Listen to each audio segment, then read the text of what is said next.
evidence, hasn't been given it, but she has to address the Assembly Judiciary Committee by Friday without any of these things.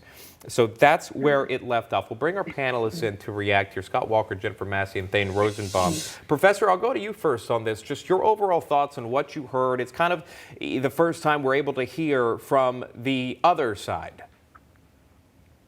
Well, Sean, look, I've been saying this on Newsmax as your legal analyst. These are not easy cases to win.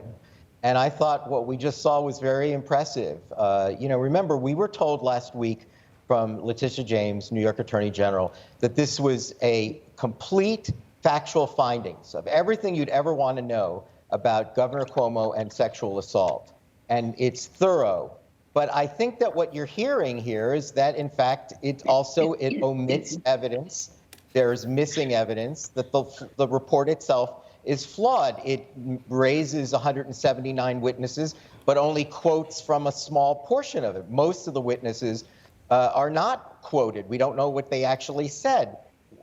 Did the governor in this case receive due process? He never got a chance to evaluate the transcripts, to rebut anything that was said.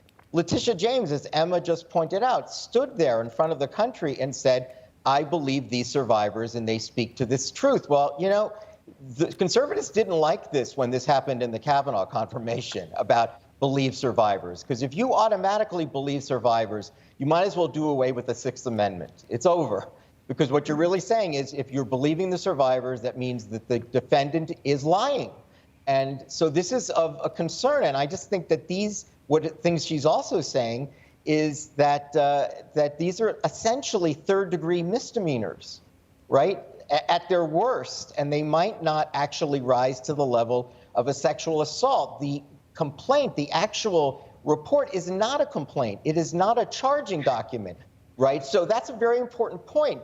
What is the governor supposed to defend himself against? We don't even know, because it's not a charging document. Normally, and it's not a charging document because Letitia James said, this is just for civil purposes. It's just evidentiary. Well, that's just a very unusual way to display a report and then to tell the world that I believe everyone who's there. Similarly, Emma and Sean, you mentioned the police chief in Albany. He said the same thing. I believe survivors.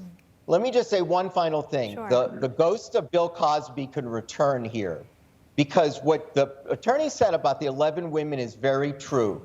In our legal system, we do not allow you to load up character evidence, 11 people saying the same thing, because, and that's what happened in the Cosby case, because it suggests a propensity, right? If you are a shoplifter and you've been convicted 10 times, we absolutely draw the conclusion you must be guilty. And she's making this point here. We keep talking about 11 women. We don't know about the 11 women. We don't even know what they're being alleging. And again, this is the failure of the presentation of this report, as if to say, this is all you ever need to know. There's nothing else. Like, for instance, yeah, go ahead. Yeah. Well, Thane, we don't have much time on our program here. We're going to continue this coverage, though, here on National Report. In fact, let's listen in to the governor. By telling New Yorkers the facts before my